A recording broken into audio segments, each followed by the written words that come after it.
चलिए देखते हैं।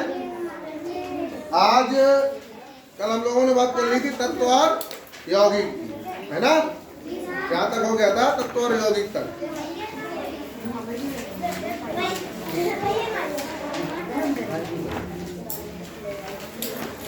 आज हम लोग शुरू करते हैं रसायन की भाषा।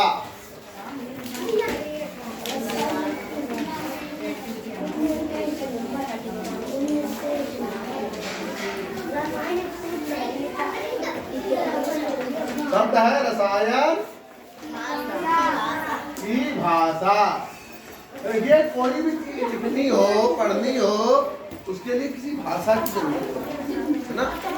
कोई प्रतीक चिन्ह चाहिए होता है कि हम अपनी बात को आपसे कह सकें। तो ऐसे ही रसायन विज्ञान में भी प्रतीक चिन्हों के माध्यम से तत्वों और यौगिकों को बताया जाता है। भाई हम कैसे बताएंगे कि कार्बन है, हम कैसे बताएंगे ऑक्सीजन है ना? कोई तो प्रतीक होना चाहिए, कोई तो निशान होना चाहिए। हम लोग अपनी घर से गल्ला भिजवाते हैं चक्की पिसवाने, है ना? या मंडी अपना गल्ला भिजवाते हैं, आलू के कट्टे भेजते हैं, तो उन पे कुछ ना कुछ लिख जरूर देते हैं। देखते हैं क्या? अगर नहीं लिखे पड़े हैं तो थोड़ा बहुत निशान बना देते हैं। क्यों? जिससे कि कोई निशान हो कि ये मेरा ही बोरा है। इसी तरीके से रसायन विज्ञान में अलग अलग तत्वों के लिए अलग अलग निशानों, अलग अलग चिन्हों, अलग अलग प्रतीकों का प्रयोग किया जाता है। जैसे ऑक्सीजन के लिए कौन सा प्रतीक चिन्ह है? ओ। ऑक्सीजन के लिए कौन सा प्रतीक चिन्ह है? ओ। नाइट्रोजन के लिए एन, हाइड्रोजन के लिए एन, ब्रोमीन के लिए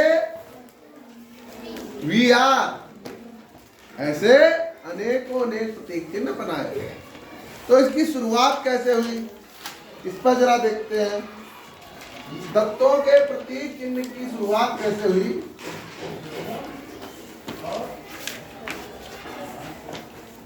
सन 1808। कब? सन 1808 में जॉन डाल्टन एक वैज्ञानिक थे। उन्होंने सबसे पहले एक बात कही कि क्यों ना हम गोलों के माध्यम से अलग अलग रंग के गोले बना लें, उनसे जो है प्रतीकों को चिन्हित कर दें, है ना? मतलब अगर जैसे हमें लिखना है, मान लीजिए कार्बन डाइऑक्साइड, हमने अपने 3 गोले बनाए। ये कार्बन मान लो लाल रंग का हो गया या काला रंग का हो गया। ये ऑक्सीजन लाल या काले रंग की हो गई, ये ऑक्सीजन लाल या काले जैसे भी रंग की हो गई। इनको जोड़ के बराबर लिख दिया 3 गोले। तो जॉन डाल्टन ने इस तरह से प्रतीक चिन्हों को बनाने की बात कही। लेकिन थोड़े समय के बाद स्वीडन के एक वैज्ञानिक जे वर्जीलियस, कौन थे?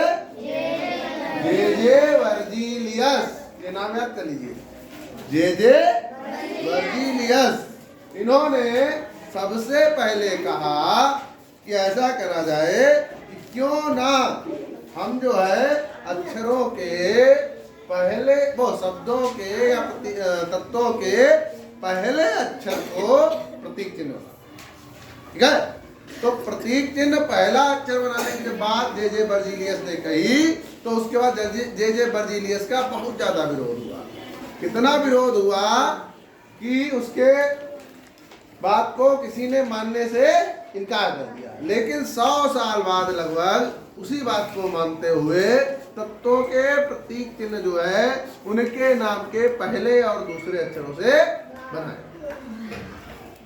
जैसे कई तत्व हैं, हाइड्रोजन का H है, कार्बन का C है, क्लोरीन का F है, नाइट्रोजन का N है, फास्फोरस का P है, सल्फर का S है, एल्यूमिनियम Al है ना, आर्गन का Ar है, bromine Br, calcium Cr, chlorine Cl, cobalt CO, helium He, magnesium Mg, neon Ne, silicon Si। ऐसे अनेकों नेक तत्व हैं जिनको पहले या दूसरे अक्षरों की सहायता से प्रतीक चिन्ह बनाए गए।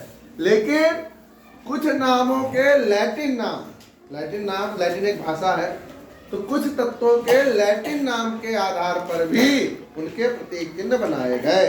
जैसे सोडियम का लैटिन नाम जो है वो है नेट्रियम। सोडियम का लैटिन नाम क्या है? नेट्रियम। तो सोडियम के लैटिन नाम नेट्रियम के आधार पर सोडियम का प्रतीक चिन्ह Na बनाया गया, है ना। ऐसे ही कॉपर का क्यूप्रम, कॉपर का लैटिन नाम क्या है? क्यूप्रम। क्यूप्रम के आधार पर ही Cu प्रतीक चिन्ह बनाया गया। ऐसे ही गोल्ड का आरम, गोल्ड सोना, सोने का लैटिन नाम है आरम, आरम के आधार पर ही Au बनाया गया। बात समझ में आई? अच्छा ठीक, बनाया क्यों गया? जरूरत क्या थी? प्रतीक चिन्हों का क्या जरूरत पड़ गई कि हमें प्रतीक चिन्ह बनाने पड़े?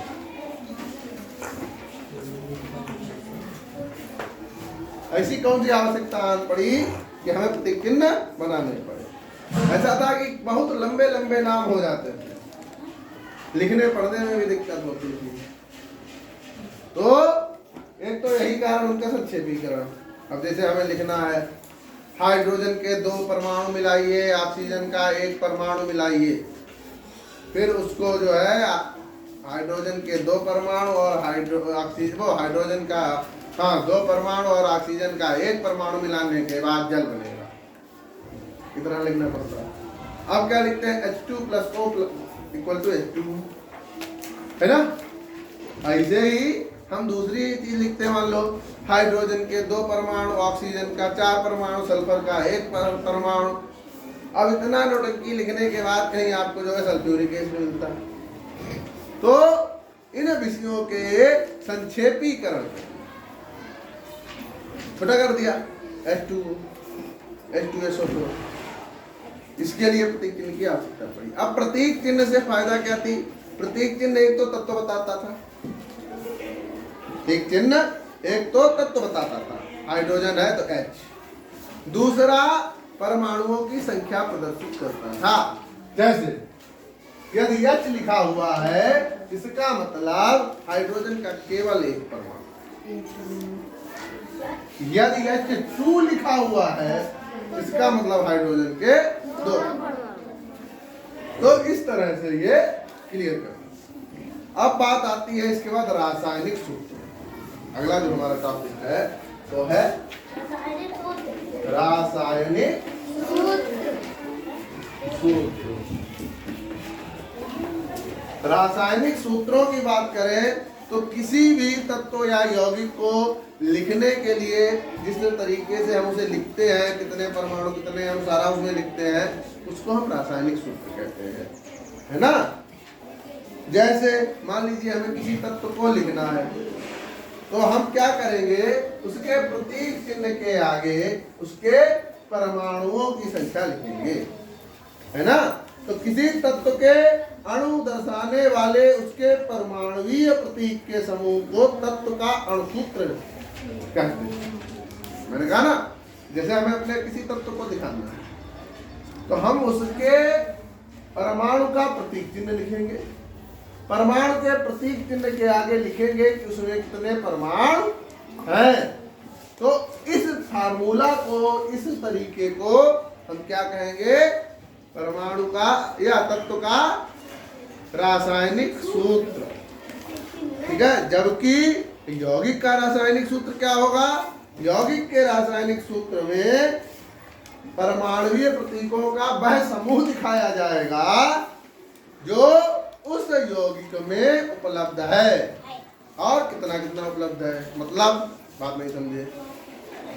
क्या बताएंगे कि फला फला यौगिक में फला फला परमाणु है, पहली बात।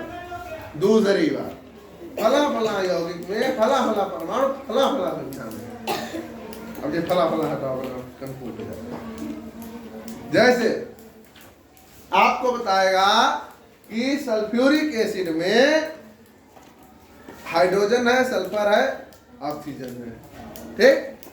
या हाइड्रोक्लोरिक एसिड में हाइड्रोजन है, क्लोरीन है, लेकिन कितनी है ये भी वही बताएगा, ठीक है ना। तो वह सूत्र, वह प्रतीक चिन्हों का गिरोह, समूह, ग्रुप, जो ये बताए कि उस यौगिक में कौन कौन से तत्व कितनी कितनी मात्रा में उपलब्ध है, वह जो है यौगिक का कहलाता है। जैसे हाइड्रोजन के 2 परमाणु हैं, सल्फर का कोई परमाणु नहीं, 1 है, जबकि ऑक्सीजन का 4 परमाणु है, ठीक है। नीचे यहाँ कुछ ना लिखा हो उसका मतलब 1 परमाणु है। तो ये जो लाइनें लिखी हैं, ये जो समूह लिखा है, ये जो ग्रुप है, ये क्या दिखा रहा है कि उस यौगिक में किस किस तत्व की सहभागिता है और कितनी कितनी है। ये जो परमाणु तत्वों के प्रतीक चिन्ह का समूह बताए, वही जो है उस परमाणु तत्व को यौगिक का अणुसूत्र है। यहाँ तक बात क्लियर हुई? पहले पढ़ा नहीं पढ़ा? ना पढ़ा हो बताओ, दोबारा बता दें। पढ़ गया? चलो अब देखिए, आपको कई सारे इसमें दिए गए हैं यौगिकों के अणुसूत्र जो अपने जीवन में भी प्रयोग होते हैं। जैसे नमक, नमक का क्या है अणुसूत्र?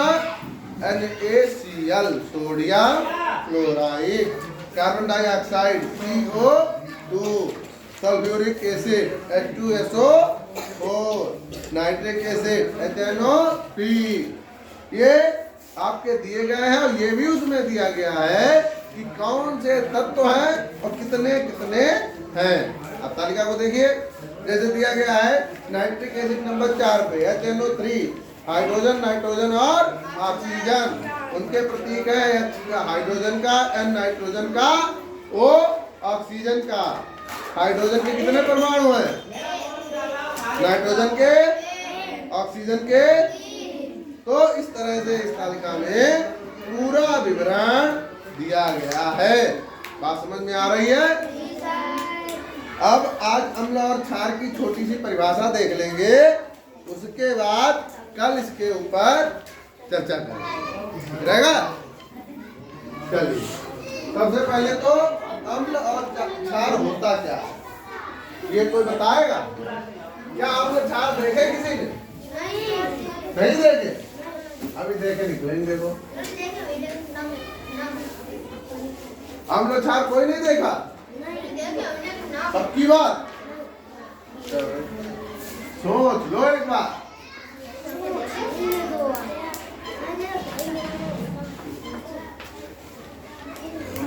सिरका देखा? सिरका है? या चाटा खाया? क्या होता है? खट्टा खट्टा होता है?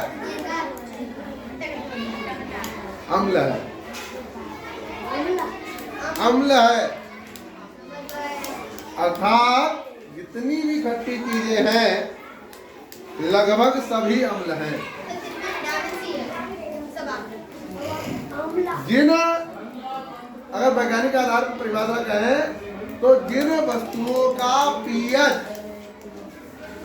एक स्केल होती है, पीएच 7 से कम हो, वे अम्ल कहलाते हैं। समझ गए? जैसे तेजाब देखा? तेजाब चाट के देखना, लेकिन गर्म वाला मत चाट लेना वरना ठंड हो जाए। कौशल जी ने कहा, हमने चाट लिया।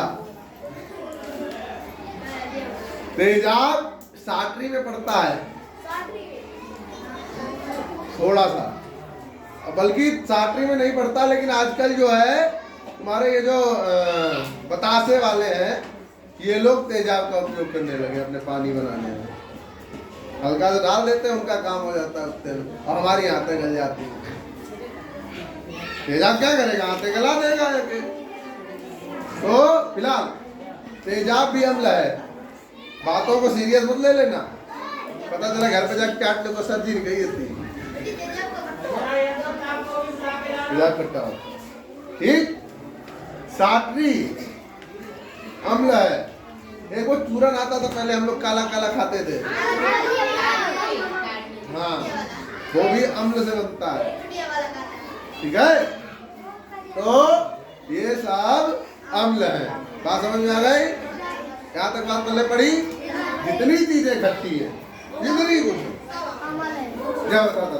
ठीक है, अब आते हैं छार में। छार देगा, छार छार दो, छारो छार। आपने डिटर्जेंट देखा? डिटर्जेंट नहीं देखा? निरमा छार। चूना देखा? छार। जिनमें फेना नहीं निकलता, जिनका पीएच 7 से अधिक हो, वे सब छार। क्या है? यहाँ तक जैसे तुम्हारी जो चीजें हल्दी होती है, हल्दी जिसमें डालो पीली पड़ जा, तो पीली से लाल पड़ जाए तो मतलब छार। जैसे हल्दी लेके आओ और उसमें थोड़ा सा तुम निरमा डालो, डाल के देखना, बोवाला मत करना, तेजा वाला जेवाला करके देखना। थोड़ी सी हल्दी लेना, जरा सी, और इसमें भी ज्यादा ना ले लेना, वरना मम्मी मारे घर पे, और तुम्हें भी मारे, हमें भी मारे। कैसा जी बहुत बढ़िया पढ़ा रहे हैं। थोड़ा सा लेंगे क्या, हल्दी, हल्दी में थोड़ा सा निरमा डालना और पानी डालना, ऐसे घुमाना, डाल रोली बनाते हैं हम लोग पूजा में। रोली कैसे बनाते हैं? हल्दी लेते हैं और उसमें थोड़ा सा चूना डालते हैं, क्या होता है? तो ये छार है। अब इन पे विस्तृत चर्चा कल करेंगे, अभी टाइम हो गया है। ठीक है।